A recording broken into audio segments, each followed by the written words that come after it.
നമസ്കാരം. നമ്മൾ ഇന്നൊരു യാത്ര പോവുകയാണ്. ആധുനിക ബയോടെക്നോളജിയുടെ അവിശ്വസനീയമായ ലോകത്തിലൂടെ ഏറ്റവും ചെറിയ ജീനുകളിൽ നിന്ന് തുടങ്ങി നമ്മുടെ ഈ വലിയ ഗ്രഹത്തെ വരെ എങ്ങനെയാണ് ഈ സാങ്കേതികവിദ്യ സ്വാധീനിക്കുന്നതെന്ന് നമുക്ക് നോക്കാം.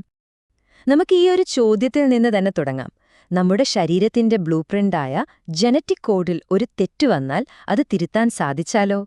ഈ ചോദ്യമാണ് നമ്മളെ നമ്മുടെ ആദ്യത്തെ വിഷയത്തിലേക്ക് കൊണ്ടുപോകുന്നത്: ജീൻ തെറാപ്പി.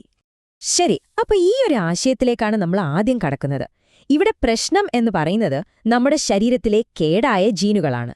അതിനുള്ള വിപ്ലവകരമായ പരിഹാരമാണ് ജീൻ തെറാപ്പി. അതായത്, സിമ്പിളായി പറഞ്ഞാൽ, നമ്മുടെ ശരീരത്തിലെ കേടായ ഒരു ജീനിനെ മാറ്റി പകരം ആരോഗ്യത്തോടെ പ്രവർത്തിക്കുന്നൊരു ജീൻ വെച്ചുകൊടുക്കുന്നൊരു ചികിത്സാരീതി. പാരമ്പര്യമായി വരുന്ന സിക്കിൾ സെൽ അനീമിയ അഥവാ അരിവാൾ രോഗം പോലുള്ള അസുഖങ്ങൾ പൂർണ്ണമായി ഭേദമാക്കാൻ ഇന്ന് ടെക്നോളജിക്ക് കഴിയും. ഇത് കാണുമ്പോൾ കുറച്ച് കോംപ്ലിക്കേറ്റഡായി തോന്നാം, അല്ലേ? പക്ഷേ അടിസ്ഥാനപരമായി സംഭവം ലളിതമാണ്. രോഗിയുടെ ശരീരത്തിൽ നിന്ന് തന്നെ കോശങ്ങൾ എടുക്കുന്നു, ലാബിൽ വെച്ച് അതിനെ ശരിയാക്കുന്നു, എന്നിട്ട് തിരികെ ശരീരത്തിലേക്ക് തന്നെ കയറ്റിവിടുന്നു. ഇതെങ്ങനെയാണ് സ്റ്റെപ്പ് ബൈ സ്റ്റെപ്പായി ചെയ്യുന്നതെന്ന് നോക്കാം. ഓക്കെ, അപ്പോൾ ഒന്നാമത്തെ സ്റ്റെപ്പ് രക്തകോശങ്ങളെ ഉണ്ടാക്കുന്ന വിത്തുകോശങ്ങൾ അഥവാ സ്റ്റെം സെല്ലുകൾ രോഗിയിൽ നിന്ന് ശേഖരിക്കലാണ്. രണ്ടാമതായി, ഈ കോശങ്ങളിലേക്ക് വൈറസുകളെ പോലുള്ള ചില വാഹകരെ ഉപയോഗിച്ച് ശരിയായ ജീനുകളെ സംയോജിപ്പിക്കുന്നു. അവസാനമായി, ജനിതകമായി മാറ്റം വരുത്തിയ ഈ പുതിയ കോശങ്ങളെ രോഗിയുടെ ശരീരത്തിലേക്ക് തിരികെ കുത്തിവെക്കുന്നു. ജീൻ തെറാപ്പിയിൽ പ്രധാനമായും 2 വഴികളുണ്ട്. ആദ്യത്തേത് സൊമാറ്റിക് തെറാപ്പി. ഇത് നിങ്ങളെ മാത്രം ബാധിക്കുന്ന ഒന്നാണ്, അതായത് ആ മാറ്റങ്ങൾ നിങ്ങളോടൊപ്പം തന്നെ അവസാനിക്കും. പക്ഷേ രണ്ടാമത്തേതായ ജെംലൈൻ തെറാപ്പി കുറച്ചുകൂടി സീരിയസ് ആണ്. ഇത് നമ്മുടെ കുടുംബത്തിന്റെ പാരമ്പര്യ രേഖയിൽ തന്നെ മാറ്റം വരുത്തുന്നത് പോലെയാണ്. പ്രത്യുൽപാദന കോശങ്ങളെയാണ് ഇത് ബാധിക്കുന്നത്. അതുകൊണ്ട് ഈ മാറ്റങ്ങൾ അടുത്ത തലമുറകളിലേക്കും കൈമാറ്റം ചെയ്യപ്പെടും. ഇത് ഒരുപാട് സാധ്യതകൾ തുറക്കുന്നുണ്ടെങ്കിലും ഒപ്പം തന്നെ വലിയ ധാർമ്മിക പ്രശ്നങ്ങളുമുണ്ട്, അല്ലേ? ശരി, അപ്പോ ജീനുകൾ ശരിയാക്കുന്ന കാര്യം നമ്മൾ കണ്ടു. ഇനി നമുക്ക് ജീനുകൾ വായിക്കുന്ന കാര്യത്തിലേക്ക് വരാം. ഇതാണ് നമ്മുടെയൊക്കെ ultimate biological ID card, DNA finger printing. ഒന്ന് ആലോചിച്ചു നോക്കൂ. നമ്മുടെ എല്ലാം DNA, അതായത് മനുഷ്യരുടെ DNA, 99.9% ഒന്നാണ്. നമ്മളെ ഓരോരുത്തരെയും വ്യത്യസ്തരാക്കുന്നത് ഈ കാണുന്ന വെറും 0.1% മാത്രമാണ്. 1984 സർ അലക്സ് ജെഫ്രി എന്ന ശാസ്ത്രജ്ഞനാണ് ഈ ടെക്നോളജി കണ്ടുപിടിച്ചത്.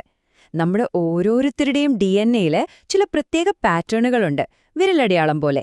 അത് വിശകലനം ചെയ്ത് നമ്മളെ തിരിച്ചറിയാൻ സാധിക്കുമെന്ന് അദ്ദേഹം മനസ്സിലാക്കി. ഇതുകൊണ്ടുള്ള ഉപയോഗങ്ങൾ ഒരുപാടുണ്ട്. ക്രൈം സീനിൽ നിന്ന് കിട്ടുന്ന ചെറിയൊരു മുടിയിഴയിൽ നിന്ന് കുറ്റവാളിയെ കണ്ടെത്താൻ പറ്റും. അച്ഛനാരെന്ന് കണ്ടുപിടിക്കാൻ പറ്റും. വംശനാശഭീഷണി നേരിടുന്ന മൃഗങ്ങൾ എവിടെയൊക്കെ പോകുന്നുവെന്ന് ട്രാക്ക് ചെയ്യാം. എന്തിനേറെ, വലിയ ദുരന്തങ്ങളിൽ മരിച്ചുപോയവരെ തിരിച്ചറിയാൻ വരെ ഇത് നമ്മളെ സഹായിക്കുന്നു. ഇനി നമ്മൾ പോകുന്നത് മറ്റൊരു ലോകത്തേക്കാണ്. നമ്മുടെ സ്വന്തം ശരീരത്തിനുള്ളിലെ ഒരു വലിയ ലോകം. അവിടെ കോടിക്കണക്കിന് സൂക്ഷ്മാണുക്കൾ ജീവിക്കുന്നുണ്ട്. ഇത് ശരിക്കും ഫാസിനേറ്റിംഗ് ആണ്. ഇതിനെയാണ് ഹ്യൂമൻ മൈക്രോബയോം എന്ന് പറയുന്നത്. നിങ്ങൾക്ക് വിശ്വസിക്കാൻ പറ്റുമോ? നമ്മുടെ ശരീരത്തിലുള്ള നമ്മുടെ സ്വന്തം കോശങ്ങളെക്കാൾ 10 ഇരട്ടി സൂക്ഷ്മാണുക്കളാണ് നമ്മുടെ കൂടെ ജീവിക്കുന്നത്. നമ്മുടെ ആരോഗ്യത്തിന് അവർ വളരെ പ്രധാനപ്പെട്ടവരുമാണ്. ഇത് കേൾക്കുമ്പോൾ എന്താ ഇതെന്ന് തോന്നും, അല്ലേ? മലമരുന്നോ? പക്ഷേ ഇത് സത്യമാണ്. പൂപ്പ് പിൽസ് എന്ന് പറയുന്നത് ഒരു യഥാർത്ഥ ചികിത്സാ രീതിയാണ്. ചില മരുന്നുകളോടൊന്നും പ്രതികരിക്കാത്ത ക്ലോസ്ട്രീഡിയം ഡിഫിസിൽ പോലുള്ള അണുബാധകൾക്ക് ലോകാരോഗ്യ സംഘടന അംഗീകരിച്ച ഒരു ട്രീറ്റ്മെന്റാണത്. അമേരിക്കയിലെ നാഷണൽ ഇൻസ്റ്റിറ്റ്യൂട്ട് ഓഫ് ഹെൽത്ത് നടത്തിയ ഹ്യൂമൻ മൈക്രോബിയം പ്രോജക്റ്റ് എന്ന വലിയ പഠനത്തിൽ നിന്ന് ഒരു കാര്യം വ്യക്തമായി: നമ്മുടെ ആരോഗ്യമെന്ന് പറയുന്നത് ഈ സൂക്ഷ്മാണുക്കളുടെ ഒരു ബാലൻസിനെ ആശ്രയിച്ചാണിരിക്കുന്നത്. ഈ ബാലൻസ് തെറ്റുമ്പോഴാണ് പല അസുഖങ്ങളും വരുന്നത്. ഇത് പേഴ്സണലൈസ്ഡ് മെഡിസിൻ എന്ന ആശയത്തിന് പുതിയൊരു ദിശാബോധം നൽകി. അപ്പോ നമ്മുടെ ഉള്ളിലെ ഈ സങ്കീർണമായ ലോകത്തെ മനസ്സിലാക്കാൻ ബയോളജി മാത്രം പോരാ. അവിടെയാണ് ആർട്ടിഫിഷ്യൽ ഇന്റലിജൻസ്, 3D പ്രിന്റിംഗ് പോലുള്ള പുതിയ ടെക്നോളജികൾ സഹായത്തിനെത്തുന്നത്. ഇവ രണ്ടും ചേരുമ്പോൾ എന്തൊക്കെ അത്ഭുതങ്ങളാണ് സംഭവിക്കുന്നതെന്ന് നമുക്ക് നോക്കാം. ആർട്ടിഫിഷ്യൽ ഇന്റലിജൻസ് അല്ലെങ്കിൽ AI, ഇതിന് നമുക്കൊരു സൂപ്പർ ബ്രെയിനായി കാണാം. ബയോളജിയിലെ ഭയങ്കര കോംപ്ലിക്കേറ്റഡായ ഡേറ്റയൊക്കെ വളരെ പെട്ടെന്ന് വിശകലനം ചെയ്യാൻ AIക്ക് പറ്റും. പുതിയ മരുന്ന് കണ്ടുപിടിക്കുന്നതിലും രോഗം വേഗത്തിൽ നിർണ്ണയിക്കുന്നതിലുമെല്ലാം AI ഒരു വലിയ സഹായമാണ്.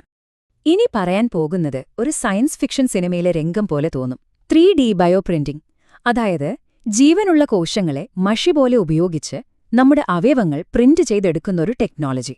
ഇന്ന് ലോകത്ത് എത്ര ലക്ഷം പേരാണ് ഒരു അവയവത്തിനു വേണ്ടി കാത്തിരിക്കുന്നതല്ലേ? ഒരുപക്ഷേ ഭാവിയിൽ ഈ കാത്തിരിപ്പ് അവസാനിപ്പിക്കാൻ ഈ ടെക്നോളജിക്ക് കഴിഞ്ഞേക്കും. ഓക്കെ, അപ്പൊ നമ്മള് ഒരു വ്യക്തിയിൽ നിന്ന് തുടങ്ങി ശരീരത്തിനുള്ളിലെ ലോകം കണ്ടു. ഇനി നമുക്ക് നമ്മുടെ കാഴ്ചപ്പാട് ഒന്നുകൂടി വലുതാക്കാം. നമ്മുടെ ഈ ഗ്രഹത്തെ, നമ്മുടെ ഭൂമിയെ രക്ഷിക്കാൻ ബയോടെക്നോളജിക്ക് എന്ത് ചെയ്യാൻ പറ്റുമെന്ന് നോക്കാം. ഒരു വന്യജീവിയെ സംരക്ഷിക്കണമെങ്കിൽ അതെവിടെ പോകുന്നു, എങ്ങനെ ജീവിക്കുന്നു എന്നൊക്കെ അറിയണം, അല്ലേ? അതിനാണ് ഈ സ്മാർട്ട് ട്രാക്കിംഗ് സെൻസറുകൾ. മൃഗങ്ങളിൽ ഘടിപ്പിക്കുന്ന ഈ ചെറിയ ഉപകരണങ്ങൾ അവയുടെ യാത്രകളെയും ജീവിത രീതികളെയും കുറിച്ചുള്ള കൃത്യമായ വിവരങ്ങൾ നമുക്ക് തരും. ഇത് അവരെ സംരക്ഷിക്കാനുള്ള വഴികൾ പ്ലാൻ ചെയ്യാൻ ഒരുപാട് സഹായിക്കും. ഇനി ലോകത്തിന്റെ പല ഭാഗങ്ങളിലായി സ്ഥാപിച്ചിട്ടുള്ള ബയോഡൈവേഴ്സിറ്റി സെൻസറുകളെക്കുറിച്ച് പറയാം. ഇവ നമ്മുടെ ഭൂമിയുടെ ഒരു ഹെൽത്ത് മോണിറ്റർ പോലെയാണ്. സാറ്റലൈറ്റുകളും കാട്ടിൽ വെച്ചിട്ടുള്ള ക്യാമറകളും ശബ്ദം റെക്കോർഡ് ചെയ്യുന്ന ഉപകരണങ്ങളുമൊക്കെ ഉപയോഗിച്ച് നമ്മുടെ ജൈവവൈവിധ്യത്തിൽ എന്തു മാറ്റങ്ങളാണ് വരുന്നതെന്ന് ഇത് നിരന്തരം നിരീക്ഷിച്ചുകൊണ്ടിരിക്കും. ക്രയോപ്രിസർവേഷൻ ഇതൊരു ടൈം ക്യാപ്സ്യൂൾ പോലെയാണ്. ജീവനുള്ള കോശങ്ങളെയും ജനിതക വസ്തുക്കളെയുമൊക്കെ -196°C ഫ്രീസ് ചെയ്ത് സൂക്ഷിക്കുകയാണ് ചെയ്യുന്നത്. എന്തിനാണെന്നോ? വംശനാശത്തിന്റെ വക്കിലുള്ള ജീവികളുടെയൊക്കെ ജനിതക ശേഖരം നമുക്ക് ഭാവിയിലേക്ക് വേണ്ടി ഇങ്ങനെ കാത്തുസൂക്ഷിക്കാൻ പറ്റും. അടുത്തതാണ് ബയോ റെമിഡിയേഷൻ. ഇത് പ്രകൃതിയുടെ സ്വന്തം ക്ലീനിംഗ് ടീമിനെ ഉപയോഗിക്കുന്നത് പോലെയാണ്. എണ്ണപ്പാടങ്ങളിലെ എണ്ണ പോലുള്ള മാലിന്യങ്ങളെ വിഘടിപ്പിക്കാൻ കഴിവുള്ള ചില ബാക്ടീരിയകളും സസ്യങ്ങളുമുണ്ട്. അവയെ ഉപയോഗിച്ച് മണ്ണും വെള്ളവും വൃത്തിയാക്കുന്ന രീതിയാണിത്. അതായത് നമ്മളുണ്ടാക്കിയ പ്രശ്നങ്ങൾക്ക് പ്രകൃതിയിൽ നിന്ന് തന്നെ ഒരു പരിഹാരം. ഇതുവരെ നമ്മൾ നല്ല കാര്യങ്ങളൊക്കെയാണ് കണ്ടത്. പക്ഷേ ഏതൊരു ടെക്നോളജിക്കും ഒരു മറുവശമുണ്ട്, ഒരു ഇരുതലവാള് പോലെ. ഈ ചിത്രം നോക്കൂ. Great Pacific garbage patch. Pacific സമുദ്രത്തില് ഫ്രാൻസിന്റെ 3 ഇരട്ടി വലുപ്പത്തില് പ്ലാസ്റ്റിക് മാലിന്യങ്ങൾ ഒഴുകി നടക്കുകയാണ്. പ്ലാസ്റ്റിക് എന്ന ടെക്നോളജി നമ്മൾ വിവേകമില്ലാതെ ഉപയോഗിച്ചതിന്റെ ഭീകരമായൊരു ഉദാഹരണമാണിത്. അപ്പോ ടെക്നോളജി നമ്മുടെ മുന്നിൽ ഒരുപാട് പരിഹാരങ്ങൾ വെക്കുന്നുണ്ട്. പക്ഷെ ചോദ്യം ഇതാണ്: ഏതൊക്കെ പ്രശ്നങ്ങൾ പരിഹരിക്കാനാണ് നമ്മളൊരു സമൂഹം എന്ന നിലയിൽ തെരഞ്ഞെടുക്കാൻ പോകുന്നത്? ഈ ചോദ്യം ശരിക്കും നമ്മളെല്ലാവരും ഒരുമിച്ച് ചിന്തിക്കേണ്ട ഒന്നാണ്.